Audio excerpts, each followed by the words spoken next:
An effects loop gives you an extra way to connect your guitar pedals to an amplifier, which results in a clearer sound from the pedal, which works great for things like modulation, delay, and reverb.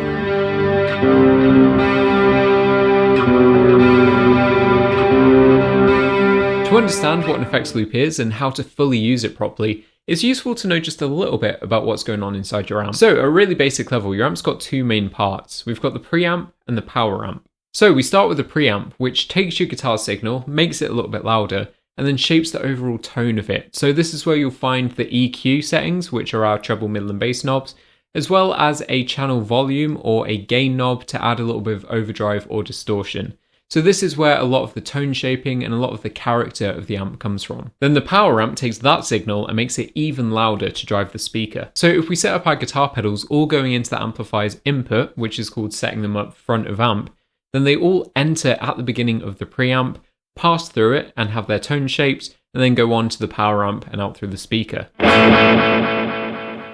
But you can hear that the echoes from the delay are a little bit muddy as they pass through the preamp. And this is where the effects loop comes into play, because it basically sits between those two sections of the amplifier. So any pedals connected here don't pass through the preamp. Instead, they take the signal after the preamp, process it, and then pass it on to the power amp and then out through the speaker. This means that the pedal's tone isn't being changed in any way, and we get a clearer, or what we call a more transparent sound from the pedal. So let's try that again, but with the delay pedal connected to the effects loop. You can hear that the echoes are a bit clearer because they're no longer passing through that preamp.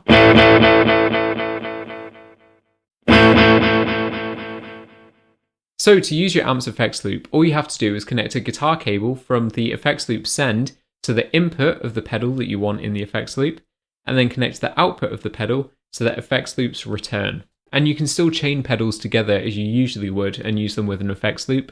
All you have to do is make sure to connect the send to the input of the first pedal and the output of the last pedal to the effects loop return.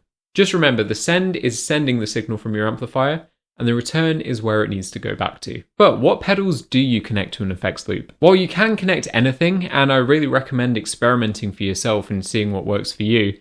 I think most people will agree that time-based effects like delay and reverb and modulation effects like flanges, chorus, and phasers work better compared to some other pedals. And that's because with the time-based effects, you get that clearer sound, so clearer echoes and reverbs.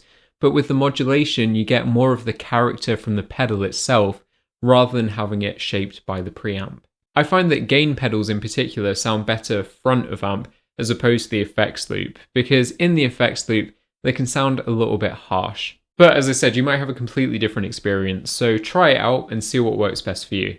If you're using a pedal board, you can still use your amp's effects loop. You just have to decide which pedals you want to go front of amp and which you want to go in the effects loop. Here, I'm going to connect these pedals front of amp, and I'm going to connect these ones into the effects loop.